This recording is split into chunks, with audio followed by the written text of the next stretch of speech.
अस्सलामुअलैकुम। पालक। नाज़रीन, पालक जिसे स्पिनच कहा जाता है, आज से 2000 साल पहले पेर्सिया यानी कि मौजूदा ईरान में पालक के पौधे को खाने के तौर पर तजर्बा किया गया, जो कि कामयाब रहा। इसके तौर पर इसे तजर्बे के बाद इस पौधे की धूम बड़े सगीर में फैली। वहाँ से चीन और नेपाल, फिर कई सदियों में बात फैलते फैलते स्पेन, फ्रांस और इंग्लैंड के साथ साथ बाकी सर्द ममालिक में जा पहुँची। पालक दुनिया की सबसे ज़्यादा इस्तेमाल होने वाली सब्जियों में से एक है और इसका सबसे बड़ा बरामद करने वाला मुल्क चीन ही है। इसके बाद अमेरिका, जापान और तुर्की का नंबर आता है, जबकि पाकिस्तान इस लिस्ट में 8वें नंबर पर है। चीन दुनिया की कुल पालक का 90% पैदा करता है। नाज़रीन, चीन में अगर कभी आपने कार्टून पुपे द ट्रेलर्स देखे हों तो आपको याद होगा कि पुपे को जब भी मुसीबत आ पड़ती थी तो वो अपनी जेब से पालक का डिब्बा खोलकर इसे खाया जाता था, जिसके बाद इसका जिस्म लोहे जैसा मजबूत और ताकतवर हो जाता और वह अपने दुश्मन को ज़बरदस्त मात देता। क्या वाकई में ऐसा है? नज़र डालते हैं। पालक आयरन से भरपूर है। आयरन जिस्म के लिए बहुत ज़रूरी अज़ा है, जिससे खून हेमोग्लोबिन बनता है। आयरन की कमी से जिस्म में थकावट और सांस लेने में दुश्वारी पैदा होती है। पालक में कैल्शियम पाया जाता है, जो हड्डियाँ, मसल्स और नर्वस सिस्टम को मजबूत करता है।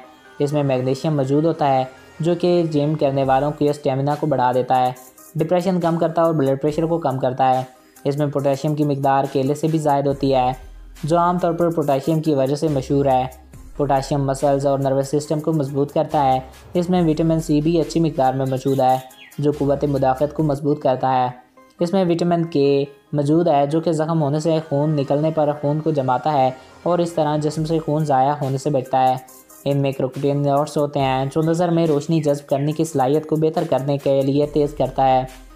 इसमें ऑक्सलेट होते हैं, जो जिस्म में जाकर कैल्शियम के साथ कैल्शियम तरीके से मिलकर एक पत्थर जैसी चीज़ बनाता है, जिसे कैल्शियम ऑक्सलेट कहते हैं। ये दरअसल पत्थर ही है और इसे गुर्दे का पत्थरी कहते हैं। जी हाँ, पालक का बेजा इस्तेमाल गुर्दे में पत्थरी का सबब बन सकता है।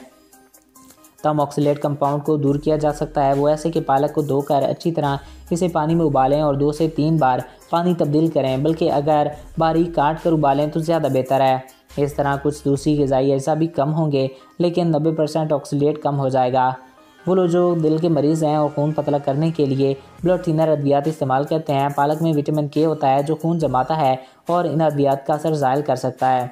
पालक को घर में उगाने का तरीका भी नहायत ही आसान है। तो दोस्तों, आई होप आपको ये वीडियो अच्छा लगा होगा और आपकी मालूमात में इजाफ़ा हुआ होगा। अगर आपको हमारा ये वीडियो पसंद आया और आपकी मालूमात में इजाफ़ा हुआ है तो हमारे इस चैनल को सब्सक्राइब करें और साथ मौजूद बेल के आइकन को प्रेस करें, ताकि नई आने वाली हर वीडियो बर वक्त और बआसानी आप तक पहुँचती रहा करें। और अगर आप किसी भी टॉपिक पे वीडियो देखना चाहते हैं तो कमेंट बॉक्स में अपनी राय से आगाह कर सकते हैं।